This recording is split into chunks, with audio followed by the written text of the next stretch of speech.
Amazing. I'm so happy with this turnout. Thank you so much for coming through, guys. So as the slide may allude, we're going to be talking about succeeding in university and entrepreneurship. The plan is to make this a two-part series. Part one being on how to be a healthier, happier, and more productive student. And part two is about entrepreneurship. And if you're wanting to start something or wanting to create something, how to go about doing it. So formalities again, thank you so much to Enactus, DevSoc, and Black Management Forum who also helped endorse the event. I'm very excited to be giving it. So let's actually no, before we dive in, I'll go ahead and introduce myself and jump the gun a little bit. My name is Tamir. I recently graduated from UCT with electrical and computer engineering last year, and 2 years prior to that I started a company called Quillo, which is a marketplace targeted towards university students. It originally started being targeted to textbooks and helping to make textbooks more affordable and accessible for university students. As I'm sure many of you know, textbooks is a very tough thing to get a hold of or to sell, or maybe you don't, because Quillo has helped solve that problem for you. But starting that company while in university has been one of the most exciting and challenging obstacles I've ever had to overcome. It's given me a lot of purpose and meaning, but at the same time a lot of stress and grey hairs. Currently Quillo serves well over 30,000 students across 24 different universities in South Africa, and we deal with hundreds of textbooks transactions, and we're dealing with that while I was still at university. So trying to manage that company, scale it, grow it, as well as then get through electrical and computer engineering, really sped up my growth process, and made me learn things very quickly in order to survive. And those are some of the lessons I hope to teach with you or share with you today. And as well, just general lessons that I think are really applicable that we just don't talk enough about of. So let's dive into it. University is really hard. You have Atlas over here trying to hold up the world, and I think this is a lot what university is like. For many students, you arrive at university the first time you're leaving home, first time maybe getting a boyfriend or girlfriend, first time dealing with real responsibility and independence. On top of that, you've now chosen a degree for the next 3 to 4 years of your life that might just dictate the rest of your life. And for the first time you're confronted with the question is, oh flip, do I really want to do this? And that's a very tough question to answer. Throw into that the South African reality that many students, and perhaps you yourself, might be one of the first people in your family to be attending university. And what comes with that is the financial responsibility and a lot more pressure on your shoulders. So it's already a shitstorm, really. And you throw in some factors like that, it becomes even harder. And you really are thrown into the deep end without anyone telling you how to go about doing it, why you're here, etc. So that's really what I'm trying to share today. So I want to take a step back before we get into the nitty-gritty of how to be a better student, and ask the question, why are we here? Why are we at university in the first place? Like, what are we hoping to achieve? And really, this photo is pretty accurate. To a large extent, we're here to make money. In order to get money or a job, you need a degree to differentiate yourself from competitors. Having a degree is going to help you do that. But there's a lot more to it that we never really talk about or question. And really what I'm getting at is a greater purpose behind that. Because we oftentimes confuse the pursuit of money or money with the end goal itself, when in fact it's not. It's a means to live a better life, a secure life. But ultimately what we're all searching for is some sort of meaning, passion, and value in life. And money is just a means we use to get there. So it means that we shouldn't just be chasing the money. Of course it's important, but we should also be chasing something which is more fundamental to us, that aligns more with our values, our principles, and really gets us going. And that's why I want to talk about our why. I'm going to refer to this very astute man with a nice mustache, whose name I'm not going to try to butcher, but he says, he who has a why to live can bear almost any how. And that's really what the first lesson is about. And this is the lesson, if you're able to figure it out, everything else is pretty much easy. It's about finding your why, finding what you're trying to achieve through university, and your bigger picture. And ultimately what that means is either when you find your why, you're going to enjoy the work that you're doing so much that it's not going to feel like work. It's not going to feel like you need to be doing tests or assignments. It's just naturally going to come to you. Or you're going to have a grander vision such that any challenges that you face are just that. They're challenges on the path towards your grander vision and you're able to move past them. And I'll give you an example of how this helped me so much. When I was in my second year, before I started Quillo, I got quite frustrated at the university system. I found, particularly in my comp-sci classes, I'd work really hard to do a particular assignment, to learn a particular concept. I'd find it often come in one ear and then straight out the other. And I would create these submissions only to be submitted into the ether of the Vula submission system, never to be seen or used again. I was really frustrated because it meant I didn't really feel a purpose to why I was doing this. I didn't feel like I was learning too much. It didn't have an impact. And now the contrast to that is when I started Quillo, and all of a sudden I fell in love with the aspect of building something, the technical aspect, the design of it, as well as the impact it was making on the community around me. It was like I've been set on fire. There was no more the need to try and convince myself to study or to work instead of going out with friends. Because I just wanted to do that. I could think of nothing else I wanted to do except work on Quillo. Any challenges or obstacles which previously, if I was just studying, would have been like, oh, flip, I really don't feel like doing this. All of a sudden just became new and exciting ways to learn and to move forward. And that's really what you're looking for. What behavioral psychologists call a flow state, where it's kind of like you're paddling with a river, where a lot of us feel like we're kind of paddling upstream. If you can find your why and your purpose, things just magically happen for you because you're naturally just moving in that direction. And this is tough. It's not necessarily that easy. And many people struggle, like, how can I find my passion? Where is it? I've been looking so hard. Don't feel alone in this. This is genuinely something every single human and student goes through, and you are by no means alone. And I'm going to play a quick clip from my favorite TV show, Rick and Morty, that kind of talks about it. Nobody exists on purpose. Nobody belongs anywhere. Everybody's gonna die. Come watch TV. Pessimistic, perhaps. It depends how you take it. But really the core thing I'm trying to get across there is that we really are all in this together.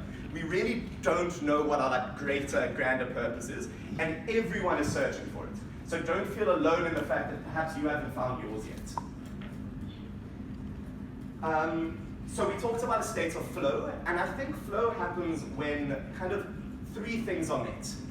This Venn diagram talks about it really well. We're looking for the intersection of three things: what we do well, what we want to do, and what we can be paid to do. When you hit that middle spot, the hooray spot, that is flow. And that's what we're aiming for.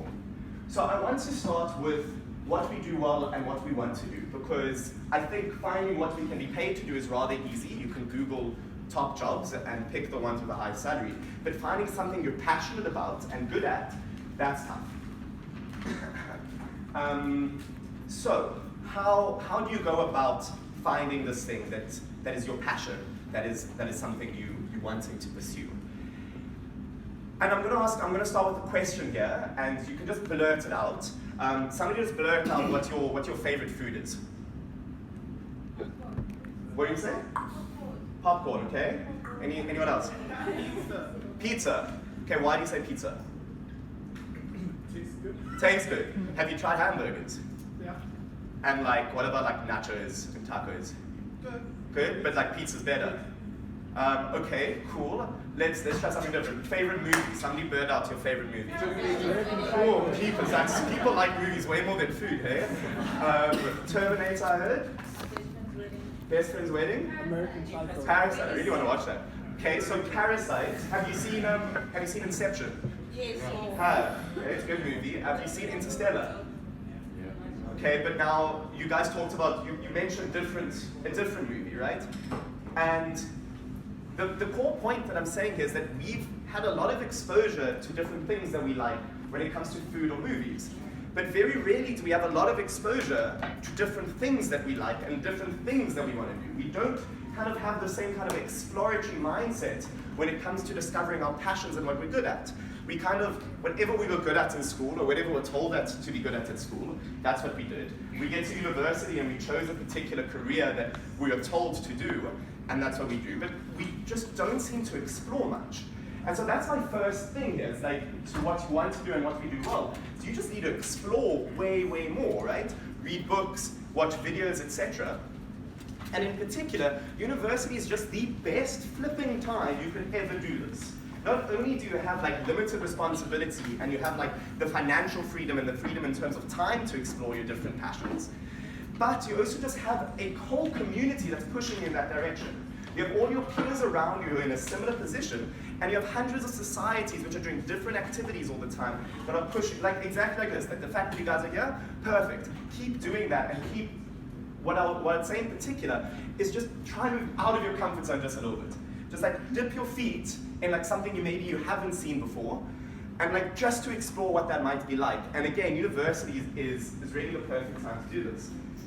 I want to just dive into one additional thing here, and it's something that just isn't encouraged enough during university.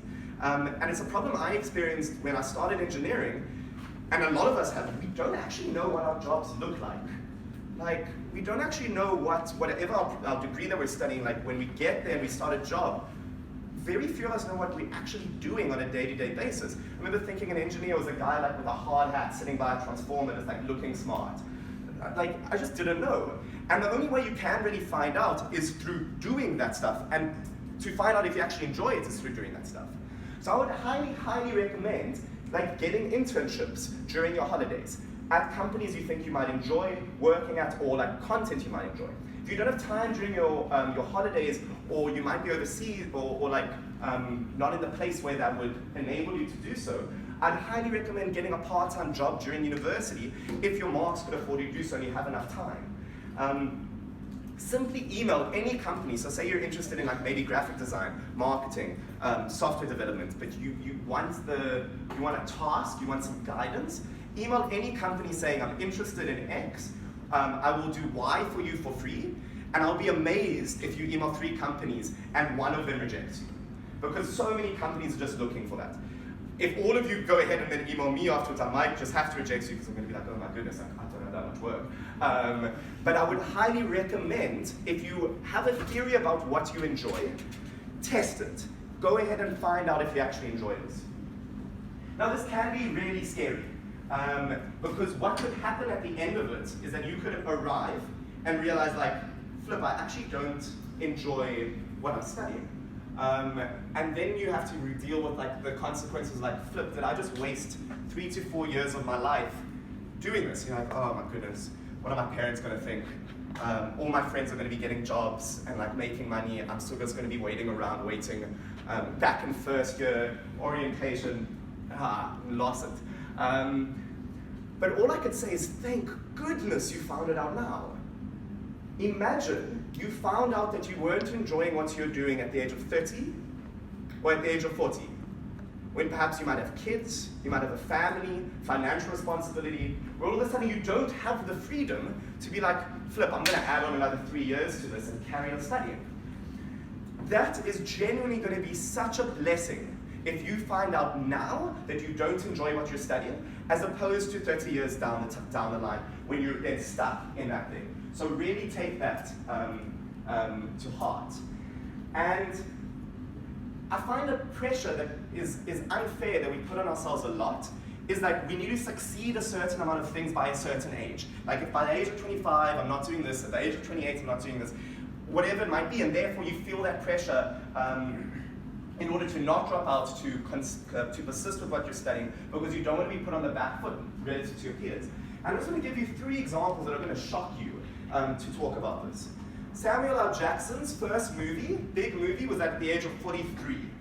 Stan Lee, first comic, founder of Marvel, at the age of 39.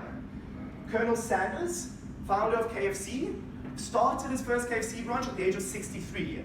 And here you are, maybe at the age of 22, being like, oh, I don't have enough time, I'm running out, I'm going to do this stuff. Nah, Life is long, take the time you need to actually enjoy it. Cool. So that's the first part. what we do well and what we want to do, I want to talk quickly about what we can be paid to do. And I think there are two important trends that are currently happening that is important to this regard. Trend number one is that what you study is becoming far less important, and that you study is becoming important. And there are two things that are kind of informing this. Number one, job lifespan is decreasing substantially. 20 years ago, the average job lifespan when you get a job was anywhere between like 20 and 30 years. You were going to go to one company, that's a company you would work on, you'd have one position, you'd work the way up the ladder. That has fundamentally changed in today's modern age. The modern job will last you 2 to 4 years, which means you're constantly jumping between jobs, you're constantly jumping between different things that you need to do. On top of that, you have the internet, which is now enabling people anywhere to study pretty much any undergraduate degree for free online. So it means that the ability to reskill to any particular field, marketing, law, development, entrepreneurship, is just completely democratized at the moment. And so consequently what that means is that the profession which you graduated with is becoming far less important than your flexibility and your ability to adapt to different situations. So it means that skills that enable that flexibility, that enable you to learn quickly, are becoming far more important. That's why just being at university can illustrate that fact. The second big trend to consider here is artificial intelligence. I don't actually think it's that scary, but this does strike you emotionally, so I'm going to still use it. And AI is going to disrupt the job market in a very severe way. In some ways which are amazing, it's going to enable human creativity, but in other ways it's going to literally replace hundreds of thousands of jobs. And it's going to particularly replace jobs that don't require human intuition, human creativity, things that make us innately human.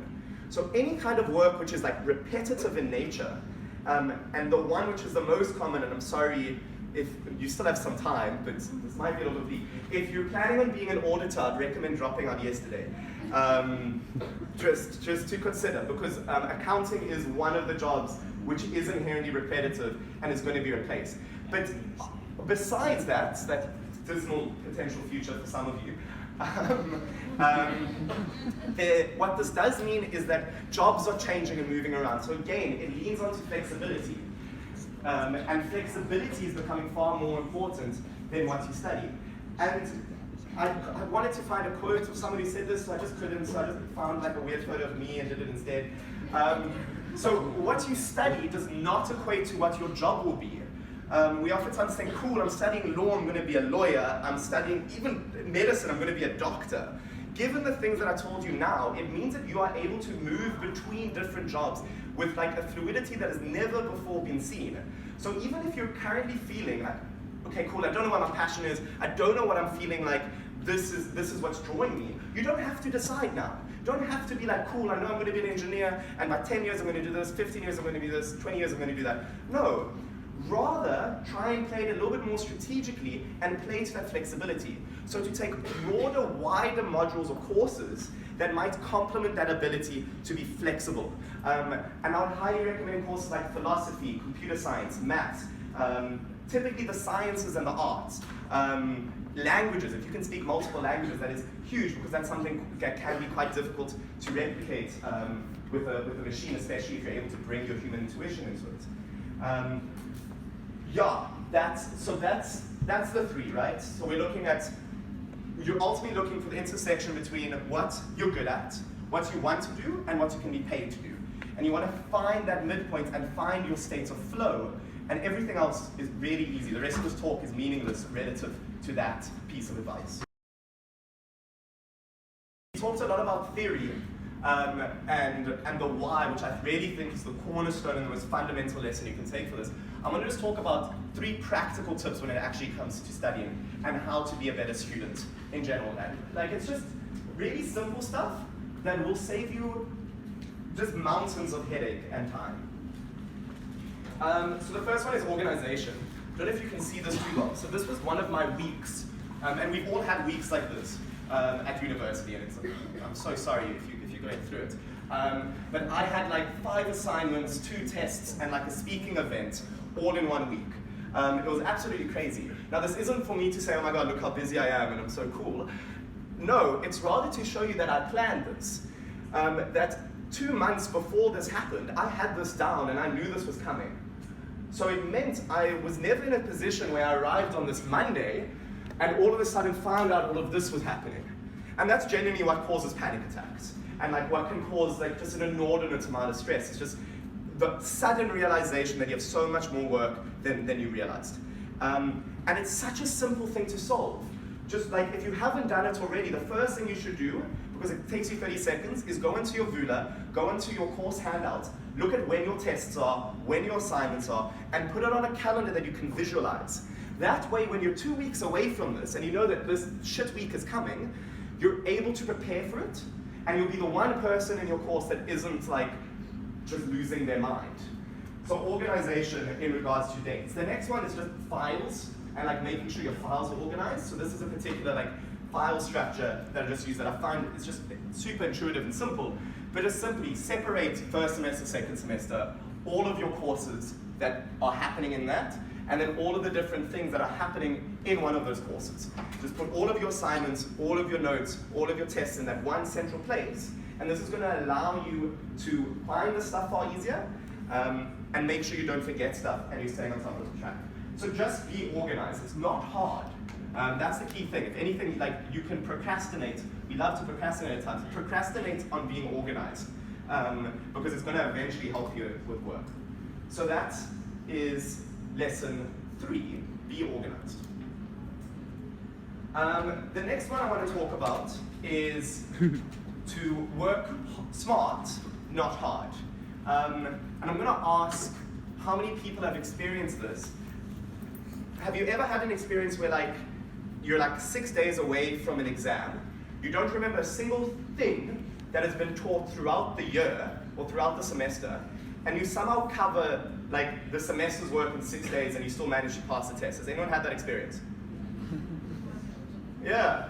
What the hell were you doing for 4 months? Like, if you were able to cover the syllabus in 6 days, you spent 4 months doing what? Right? And ultimately, that is one of my biggest problems with the current university system, that it rewards passive learning. It rewards simply just sitting in lectures and like pretending like you're learning, reading information, being like, oh yeah, I could do that if like it came up in the test. When in fact you couldn't. And the key thing that I want to change in your guys' mind is your relationship to discomfort while you're studying. And this is a really important lesson. If you don't feel challenged, if you don't feel uncomfortable while studying, you're not learning. I'm going to say it one more time. If you don't feel uncomfortable while studying, if you don't feel challenged, you're not learning. The process of learning is very much the process of overcoming the challenge of not understanding something. It's the process of going through the steps, being like, didn't understand that, go through it again and again. If something comes easy, it's very likely you're going to forget it. If something comes hard, and of course not hard to the extent you're like, I can't do this, but a sufficient amount of challenge, it means you're going to retain it. And what this ultimately means is that you should be focusing on testing and questions and practice above all else. That should be your primary form of studying. You have to be asking yourself, am I feeling uncomfortable when I'm studying? And what this is going to enable you to do is study far less, because you're going to be far more effective at studying, and therefore you won't have to be wasting as much time. It is tough, like I won't lie, because like at times you don't have that motivation, you don't have that energy. But I promise you in the long run, it's easier to spend 30 minutes really working through something and making sure you're being uncomfortable and challenged than through 3 hours of reading something, arriving at the test, and not remembering a single thing.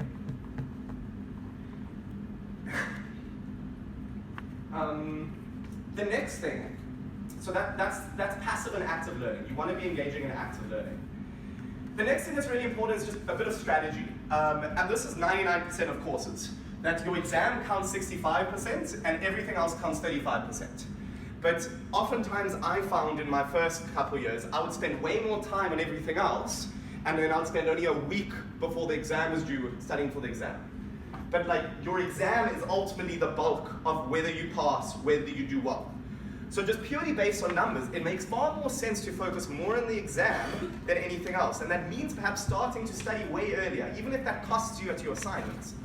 So now this is an important thing to bear in mind, that your exams really are your priority in terms of what you should be focusing on. And this is typically the way that we end up learning. This is the typical kind of like step process. We end up like reading the lecture slides, we summarize the notes, we do some practice questions, and then we practice and pass exams.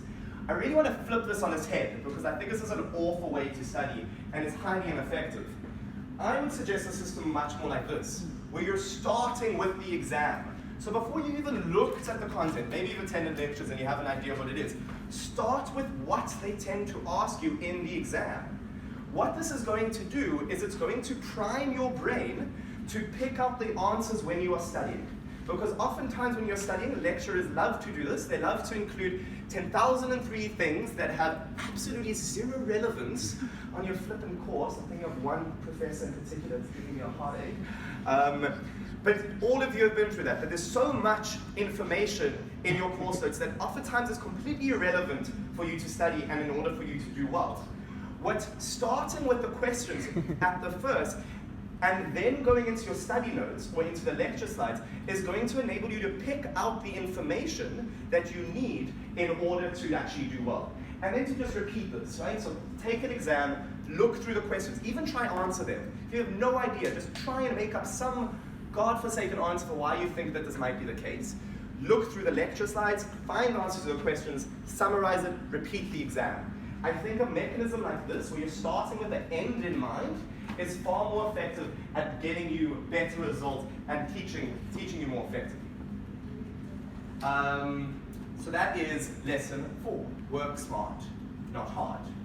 The final lesson, and I don't have too much stuff on this, just because exercise. I don't think that there is a field of research that exists in like modern literature today that has been more backed up than the effect of exercise on your health, your productivity, your mindset, the works. It is just the most consistent habit across top performers across the board, and it is the most effective way to deal with stress, anxiety, and focus. So on a basic level, if you're feeling like you cannot focus while you're studying, the best possible study break you can ever take is to go for a walk. Go for a 5-10 minute walk around ECT or whatever it might be, in order to like elevate your heart rate, come back. On a broader level, your general health is just really important as well to how your mind functions. So if you are exercising regularly and you're feeling good about that, you are naturally going to be more focused during lectures, more energized during your day, you're going to study better, retain information better. So those are the 5 lessons. Lesson 1, let's see if I can remember them. Lesson 1, know your why.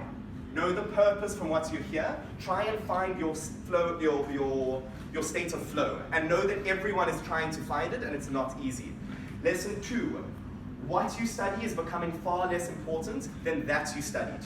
And I'd recommend really broadening your horizons in regards to maximizing your ability to be flexible, maximizing your ability to study new things really quickly and become really good at them. Lesson 3, be organized, just have all of your shit together. Lesson 4, study smart, not hard.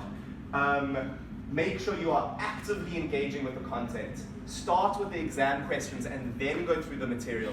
And then lesson 5, exercise and be healthy and happy. Thank you very much. We can do some questions.